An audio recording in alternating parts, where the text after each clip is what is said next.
Halo guys, welcome back to my YouTube channel. Jadi video kali ini aku mau bikin kayak ala-ala podcast gitu. Lucu banget sumpah, kemarin video-video aku tuh pertama tuh tentang manfaat buah. Terus kepikiran lagi, ngide lagi bikin ASMR. Kamu bisa lihat sendiri, astaga lucu banget sumpah ini. Jadi kontennya nggak satu nis, ya nggak apa-apa ya. Jadi kali ini aku pingin podcast aja sih. Aku nggak tahu konten ini bakalan ada yang nonton atau enggak, karena nggak tahu kenapa aku pingin bikin podcast aja. Kayak biar bermanfaat aja gitu. Oke, kita mulai ya. Jadi podcast kali ini tuh tentang hidup, dan aku kasih judul hidup itu kayak buah. Hari ini aku mau ajak kalian ngobrol santai tentang hidup, tapi lewat sudut pandang yang agak unik sih, yaitu buah. Ya benar, buah. Karena ternyata buah itu banyak banget ngajarin kita tentang kehidupan. Dari cara dia tumbuh, mateng, sampai akhirnya dinikmati orang. Yuk kita mulai. Segmen 1, semua berawal dari biji. Setiap buah, sekeren apapun bentuknya, awalnya cuma biji kecil.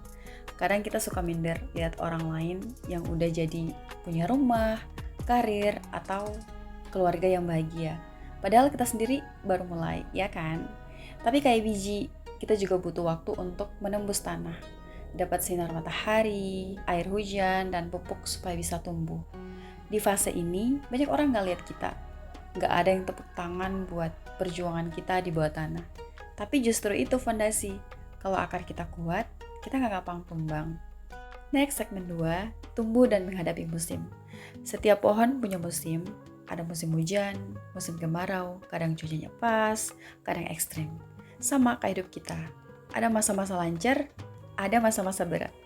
Waktu pohon diguyur hujan deras, dia gak bisa protes. Waktu kena terik panas, dia juga gak bisa pindah tempat. Yang dilakukan cuma satu, bertahan. Karena dia tahu, semua musim itu bagian dari proses menuju panen. Segmen 3, matang pada waktunya. Pernah lihat buah yang dipetik sebelum matang? Rasanya pasti asem, keras, dan gak enak. Begitu juga kita.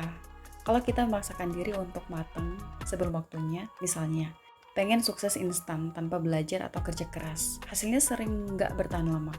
Ada yang bilang, rezeki itu kayak buah, kalau datang di waktu yang tepat, rasanya manis.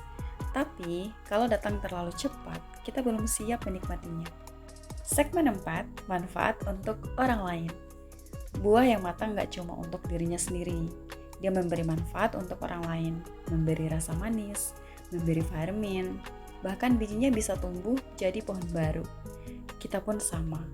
Saat kita sudah punya pengalaman, ilmu, atau rezeki, kita bisa membagikannya.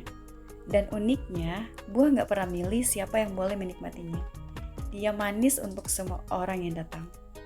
Segmen 5, hidup bukan lomba siapa cepat.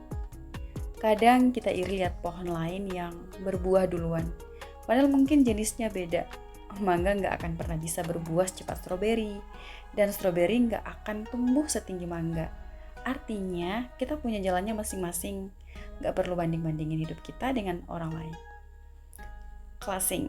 Jadi teman-teman, kalau hari ini kamu masih merasa buah hijau yang belum matang, jangan khawatir. Terus tumbuh, nikmati prosesnya, dan percaya bahwa waktu matangnya akan datang. Terima kasih sudah dengerin episode kali ini. Kalau kamu suka, jangan lupa share ke teman-teman kamu biar mereka juga ingat. Hidup itu emang kayak buah, manis kalau waktunya tepat.